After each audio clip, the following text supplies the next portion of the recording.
I call the member for Bowman. Deputy Speaker, in this sorry debate tonight, where we see a government giving appalling explanations for their delays with regards to Wild Rivers, we will see from these four Labor members representing their entire side of government, members for Chifley, Shortland, Page and Fowler. I mean, four members, Deputy Speaker, who I don't know have even been to Arakoon.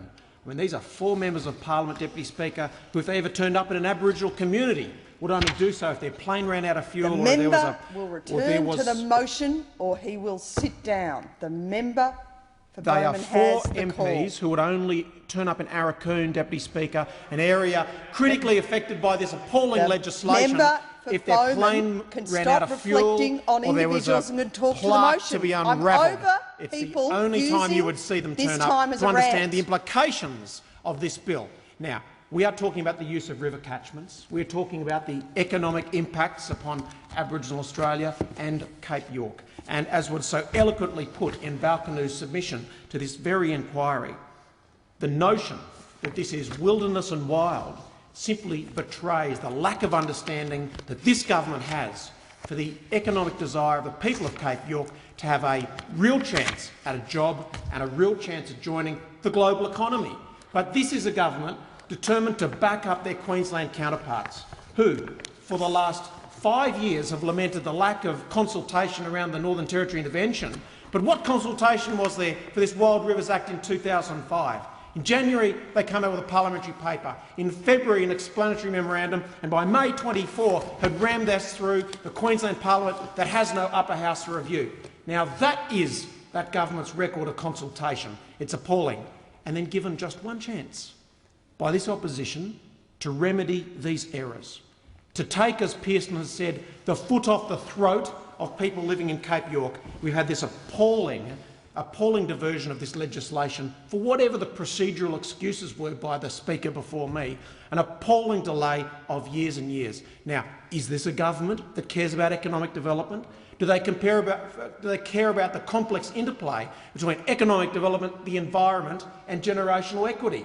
Of course not. These are the principles of economically and sustainable development, the principles developed by the World Conservation Union. We've seen them used in COAG, but no, this bill goes so much further to rip away from Cape York residents, Aboriginal traditional owners, who are considered as nothing other than unrelated third parties under this legislation, to have a chance to join the real economy.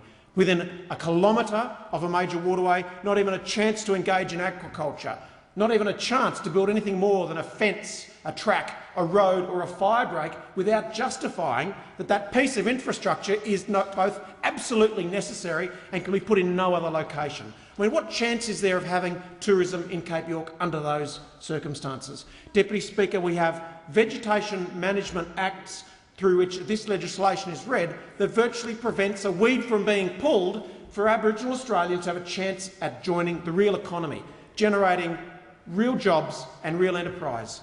This flies in the face of all of the work done in the reforms to welfare, where we here in Canberra have reached out with a hand and said, join the real economy through positive social norms, through paying your rent, through building and owning your own home, sending your children to school, and then having a chance to take your own traditional lands and generate some form of employment and economic activity. And to have the last 8.5 of that 10-minute speech devoted to pale and pallid excuses only reminds me that this Saturday, Deputy Speaker, as Churchill said, that era of procrastination will come to an end. Your half measures, your baffling expedients, it's all going to come to an end this Saturday, and we will have a Queensland government that, if this side of Parliament doesn't have the heart to act on behalf of Aboriginal Australians, then the new Queensland government will do that, and they will unravel this grave injustice. Now, I don't care how many Green groups say that the economy is not hurt by this legislation. Deputy Speaker, the Aboriginal people are telling us that. And all we ask is that Aboriginal elders, through the bill moved by the Leader of the Opposition, can have a say in this dialogue. Through the principle of subsidiary, give them a chance to have a say about their own land. But no, thanks to this collaboration between Canberra and the soon-to-be-departed ALP government in Queensland, what we have is standing up for green preferences for the things that work in Ashgrove over the things that work in Cape York. And to leave Cape York exposed like that is a dreadful shame that this Labor government will bear. Expired.